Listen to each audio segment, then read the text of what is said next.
Right now in our application, there's actually a bit of an issue.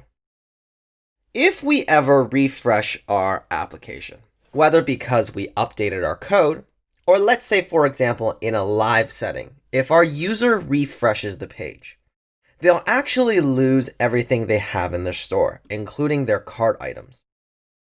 So if we were to refresh, our reducer gets reset completely, which makes a lot of sense because our application is reinstantiating and all of our initial states for all our reducers are being loaded. So it's like the app is in a brand new state. The only reason the user is being set is because our user's authentication status is not being stored by the application. It's being handled by Firebase Auth, if you remember when we did that lesson. So Firebase Auth gives us session persistence because it's aware of until when the user signs out, it's not going to actually end the session.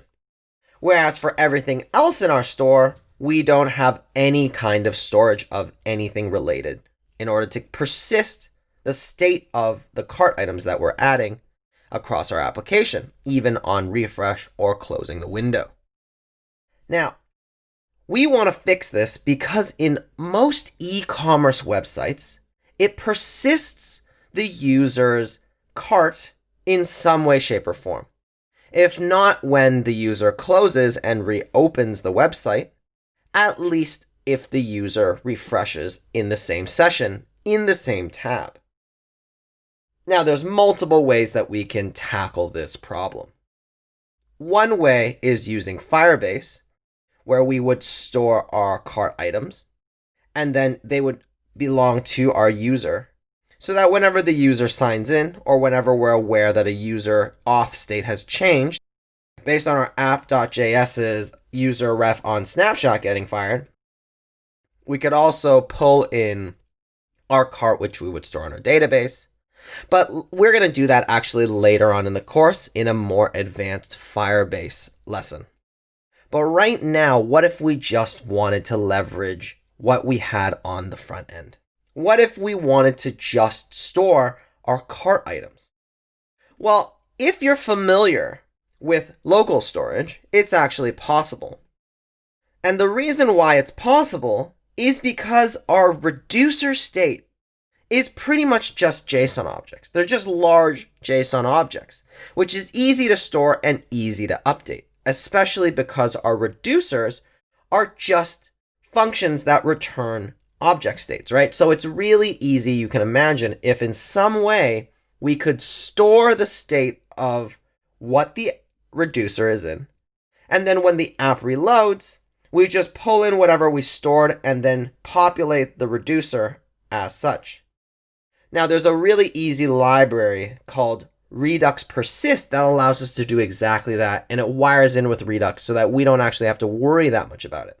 But before we explore that, I want to talk about local storage because that's what the underlying tool it is being used by Redux Persist. So let's actually explore local storage a little bit. And it's pretty easy to actually start using. So we actually have access to it on our window object. So on our window object, we have access to both local storage and session storage, which are both the almost exact same means of storing something on our browser. The only difference is that session storage persists it throughout the session. So as long as our tab is open, even if we refresh the page, we'll still have access to what we've stored in session storage. Whereas if we close the page, then we would lose whatever it is that we stored in session storage. Whereas local storage will persist until we clear it out, meaning that if we close our window, close our browser, we'll always have access to it. But let's actually explore how to use it. Now, local storage has a get item and a set item. So one sets the item inside the storage, so it stores it, and then the get lets us pull it out of local storage. And we store them under string keys, right? So we give it a key, and that's what it'll store it under, and it'll also be the same key that we use to access it.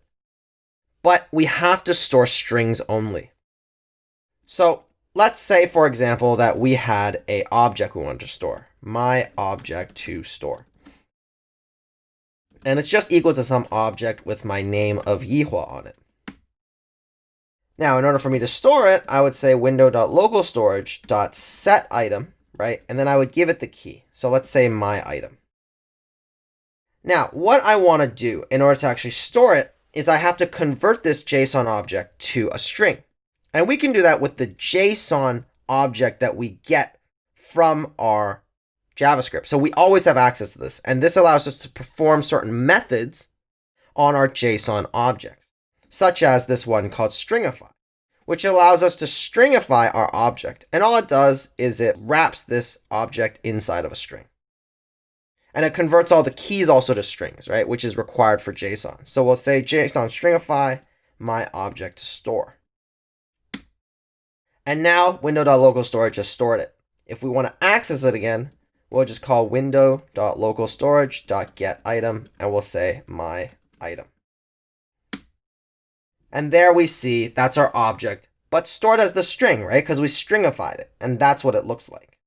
If we wanted to convert it back, we can just set a new object to my retrieved object.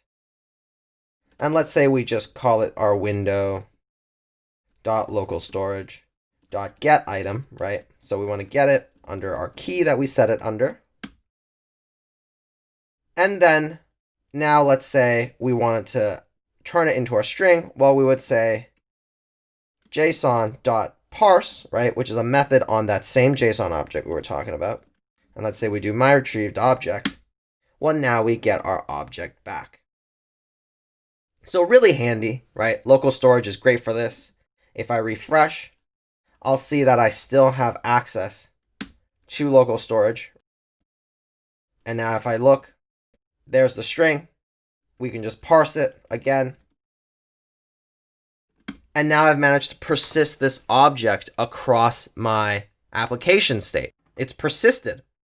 So because all we're storing are JSON objects, wouldn't it be great if we could just store the state of our cart and then persist it, and then whenever our application refreshes or opens up for the first time, we pull it out of local storage and then update our reducer to show what we had stored?